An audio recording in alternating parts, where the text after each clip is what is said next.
What's up, everybody? Welcome to the pit. What are we gonna do today? All we're doing today is some deload shoulder presses. Nothing special. Not a big deal. But I'm gonna tell you what, this program that I've been doing makes me very thankful to have a deload week. You like I cut my hair? You like that? Look nice. Had that same haircut since I was 8 years old. So damn fine. If it's good enough for Opie Taylor, it's good enough for me. Half y'all don't even know who Opie Taylor is.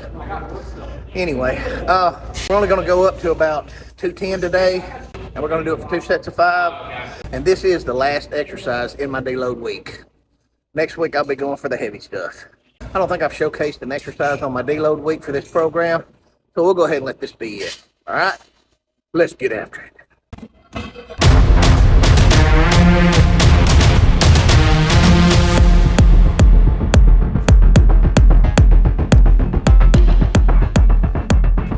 Third set of 5 at 135 just to warm up, get the old shoulders cooking, you know. We're gonna bump it on up a little bit. We're gonna crank it up to about 185. Be my second warm-up weight. I really wasn't even planning on making a video, but I needed to at least have one deload exercise in here, so you know, just to walk you through the fundamentals of it. It's pretty easy to understand, but you know, if you don't know, you just don't know. You know, you may have never had any reason to question what a deload is. You might just be getting into this stuff, you know? You know, most videos out there are for the beginner, for obvious reasons. I didn't even bring my tripod in today. That's why this is my tripod. I'm a master at building platforms to film from in the gym. I've used my straps to strap my phone to poles and just do all kinds of stuff. I'm a genius, a sheer genius. Anyway, back to what I was saying. The purpose of a deload week is to let your muscles rest, let your body rest, but still keep the wheels greased, you know? No one wants to lose anything. And listen, you could lay off for a total week and not touch a weight. You are not going to lose any strength. You may lose some slight conditioning, but you're not going to lose any strength. But this way, you won't lose either. Also, with your more technical lifts, like the shoulder press, you're going to stay in that groove. And the squat and blah, blah, blah, blah, blah. Let's do it.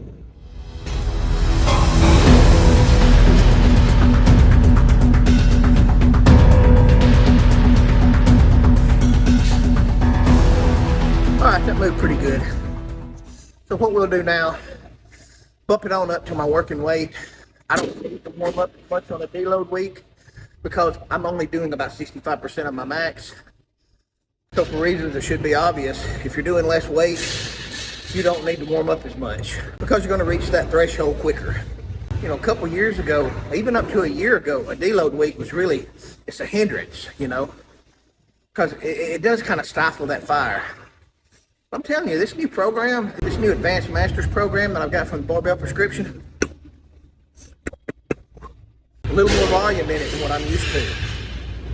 And that's okay. I could probably use the conditioning.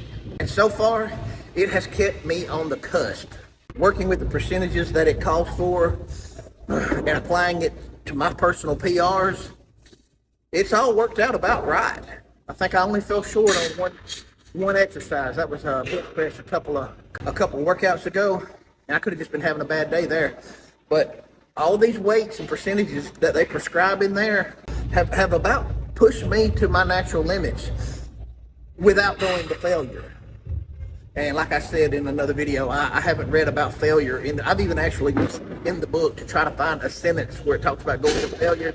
I even looked in the index and couldn't find it. So, but I'll keep searching because I've still got a lot more to read. But obviously the first portions of the book that I'm studying are the things that are going to apply to me. And I already know a vast amount of what's in that book already, but it doesn't hurt to peruse it again, refresh yourself, things like that.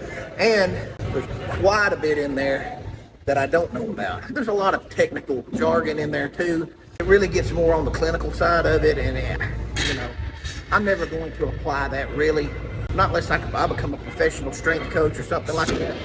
I don't need to know the scientific name for every bone and joint, ligament in my body. You know what I'm saying? I made it this far without it. But knowledge is power, and it's a good thing. So And I've already read a shitload of that in the Starting Strength 3rd edition, the one Ripito wrote, Mark Ripito. It's got as much, if not more, technical jargon in it than this book. But there again, it's probably teaching you how to be a coach, you know? And that's what good training really is about. Not just teaching you how to put it into practical application, but to teach you how to teach somebody else. Some people are cut out for it, some people aren't. But, you know, for those people that are, it's a damn good thing that it's in the book, you know, because you'll need it. Let's move on. I won't be using a belt today because the weight's just not really heavy enough to really warrant using a belt. But I will use wrist wraps because, you know, my wrists get a huge workout constantly from holding and moving all this weight. Just a good idea to do that.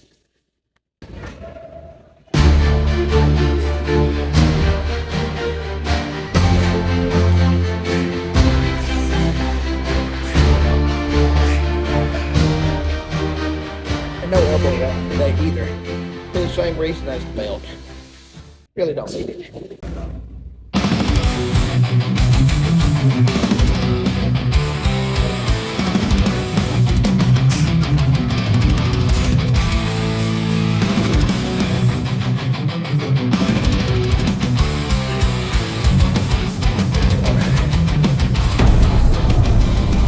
Alright, like I said, now we're going to go catch some dips, because dips are a great accessory exercise for shoulder day and for chest day. Alright, so I finished my deload week, and I wanted to touch on a quick topic. Some people are of the opinion that you don't really need a deload week, and actually I was one of them there for a while. I really felt like if you were getting enough rest during the week, no matter how hard you pushed yourself, you didn't really need a deload week. And this is why. Because if you were recovered from your last workout, and even if you do 5 or 6 workouts, you know, in a period of a couple weeks, which could be considered normal for strength training, even maybe 7 or 8, if you're fully recovered between workouts, why would you need a deload week? You know, I feel like that's a legitimate question, or at least I felt like it was then. But let me tell you why I changed my mind. It's because after a while, I hit a lot of stalls. Even though I felt like I was getting a legitimate amount of rest in between my workouts, there for a while I was waiting 2 days in between each workout. You know, I'd work out on a Monday, would not get back in the gym till Thursday, and then I wouldn't get back in the gym till Sunday. And then so on and so forth. And I did that for a while. And it helped. It did. But even still, you know, I could just feel my system getting run down. I could feel it's like my bones would ache. It's more of a core fatigue. If you understand what I mean by that terminology, you know, and I don't mean like your core muscles. I mean the core of your being, you know, like down to the bone. You just need some rest. And that's what strength training will do to you after a while. And it doesn't matter if you're old, it doesn't matter if you're young. That's going to dictate how far in between you need to rest, or how often you need a deload week. And when I say deload week, I mean a light week, you know. But I'm sold on it. Hell, I was happy to have it this week. And I'll touch on another thing. Having that 2 days in between each workout, it's fine and dandy, especially if you pushed yourself like I did, you know, going to failure and, you know, even with some negatives and just really hammering that heavy weight. It's probably a good idea. But I'm actually kind of digging this whole pushing a little bit less weight, but maybe going for 5 sets of 5, something like that. It seems like it might be a little easier on my joints. That does take a little bit of getting used to, going from 3 sets of 5 to 5 sets of 5. And it seems like going to the 5 sets of 5, and even, you know, on heavier percentage weeks, you know, 4 sets of 5 or 5 sets of 4, ever how it's got it down, is a little easier on my joints. Of course, this workout does get down in reps and sets as the weight increases. You know, when I start messing around with 90%, I think even 85, 90, 95% of my max, obviously the rep range goes way down. But I was just working with really heavy percentages of my 1 rep max and as I said, just doing it for 3 sets of 5 or even 3 sets of 3 sometimes, or maybe 4 sets of 3, keeping the rep range real low. That is hell on your system. It really is. Makes your bones hurt, makes your joints hurt, and you miss a lot of lifts that way because you get in your head you got to do that all the time. So I'm really happy that I've started implementing this deload week, this light week of work in. And I think if you do it, you'll appreciate it too. I used to kind of look at it as just that's just a lazy week. There ain't even no sense in going to the gym. I really disagree now, especially after I've come to realize just how keeping the wheels greased actually helps your movement later on in the workouts. So I think you should try it. If you haven't already, put that into your workout and give that deload week the respect it deserves, man. I think you'll appreciate it. Anyway, I appreciate you tuning in, and remember, never be afraid to get in the pit.